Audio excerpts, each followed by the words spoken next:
Welcome to Abby's Den. I am oiling my machine today. I've got it ready. It's all stripped and I'm going to show you how to oil your machine and where we need to apply the oil. So I've stripped the machine and I've got my oil here. Hang on. What's this? This is not oil. Sewing machine oil should not look like weak tea. And what's that black spot in there? Oh, okay. I'm not going to use that. That doesn't look good. I'm going to put that to the side for today, and I'm going to talk to you about sewing machine oils and the kind of oil you've got to look out for. So today we're taking the mystery out of sewing machine oil. You're going to want to sit back and relax because it's a doozy. Now, it's often mentioned, we talk about it a lot. Do you oil your machine? Have you oiled your machine? We know it changes the sound, that ticking sound we hear, the banging sound we hear. It will get rid of that. So we know the machine isn't struggling. Okay. Can we use any oil? Can we use vegetable oil that we've got in the kitchen? Can we use baby oil? It's nice and pure, looks good enough. For my baby, will it be good enough for my machine? Essential oils, they're pure, aren't they? Can we use those in our machine? Right, well, let's go over it very briefly.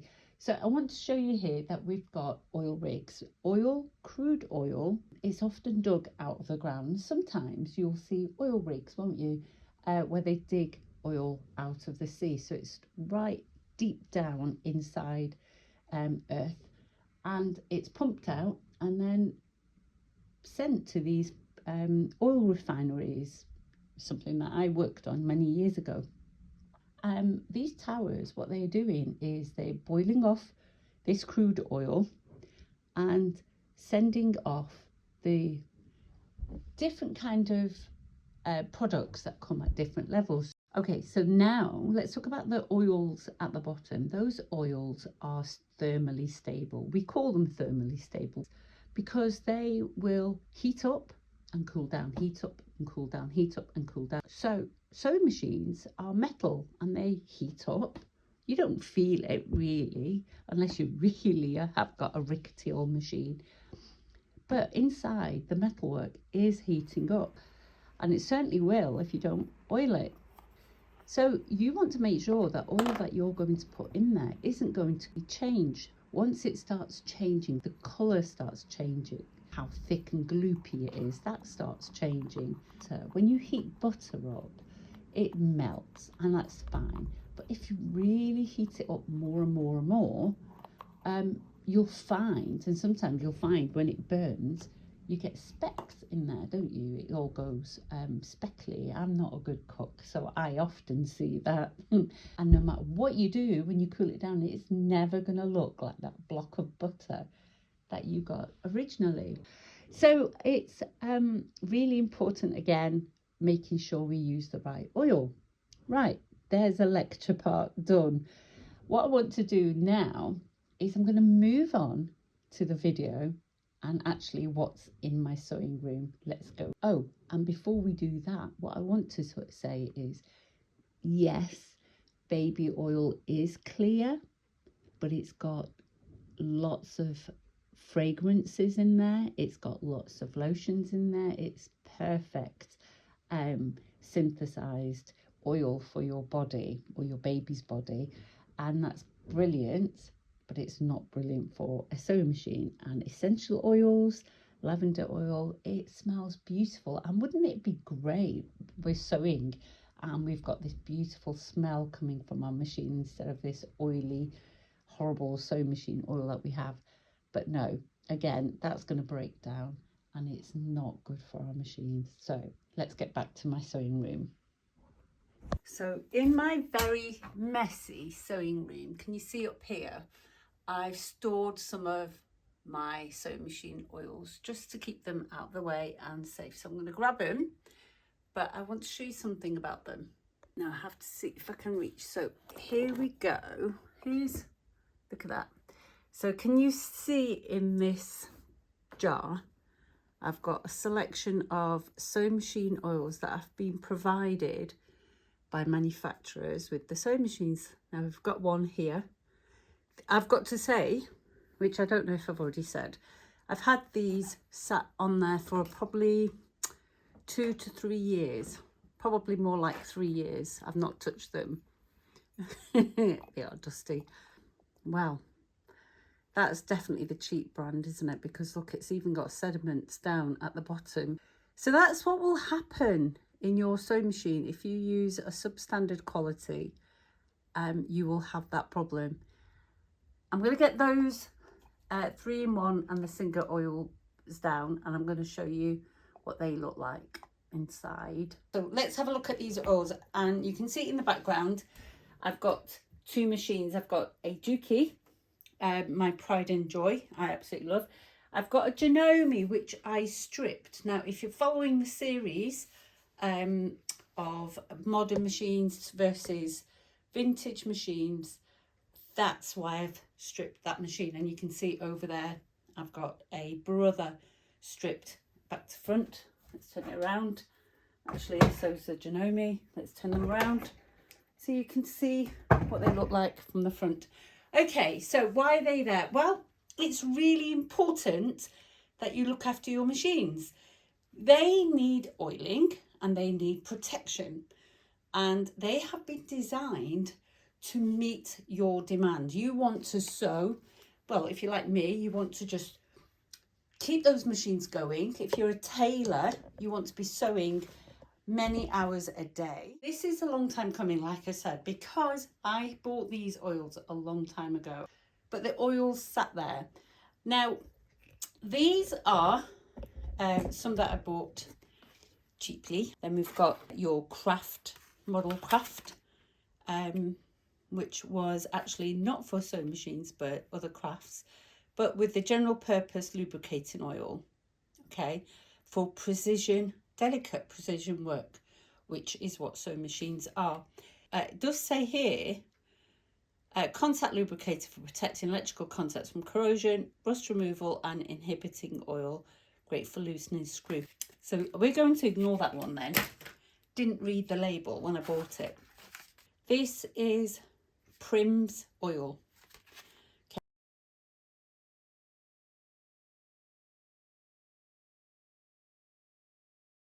And again, it's got a picture of a sewing machine on, so they have designed it with sewing machines in mind.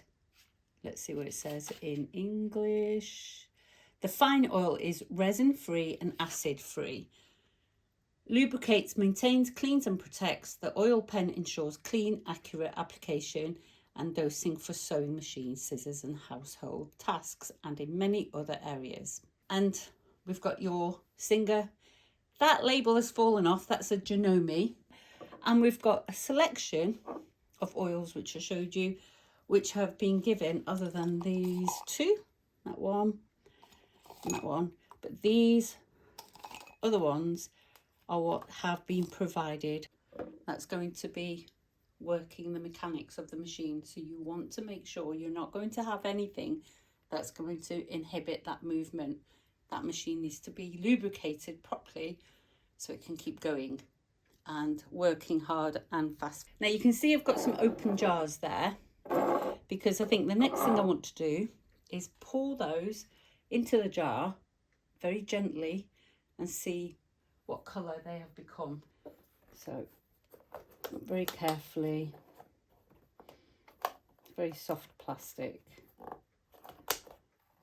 And I'm going to cover plastics, talking about plastic. I'm going to be talking about plastics in my machine series, vintage versus new, because plastics have changed over time, and the kind of plastics used, the engineering plastics used in machines is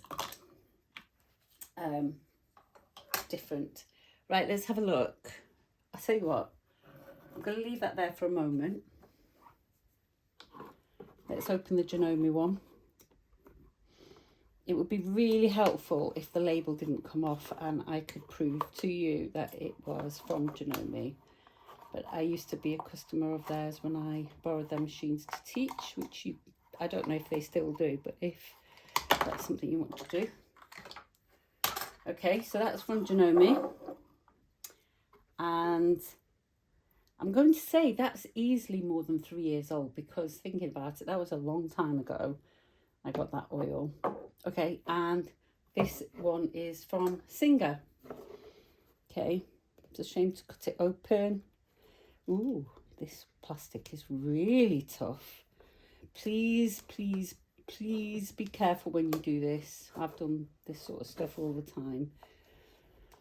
So, okay, but I'm not saying I'm not prone to accidents. I really am.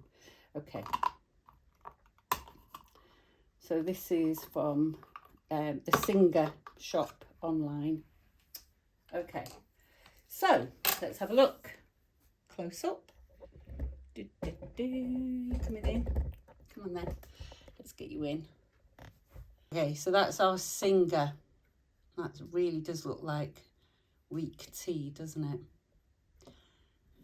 Let's have a look at the Janome one. And this is classic 3-in-1. Now, that one looks like pea, but look at the difference. I'm going to put the Janome one away, but look at the difference there. So we've got the Singer one, we've got the 3-in-1. Now, lots of people say to me, do not use 3-in-1. Okay, do not use 3-in-1, but this is really old oil. So the problem is, it's that it's not so obvious when you're standing in front of a machine or in front of an oil bottle. So once that oil is in there and things start changing inside the machine, you can't undo it. That's it, done. So I've put everything into a simple reference guide for you, so you don't have to do the guesswork, and you can find it in the link in the description below. So thanks for watching, take care, and happy sewing. Get that in there.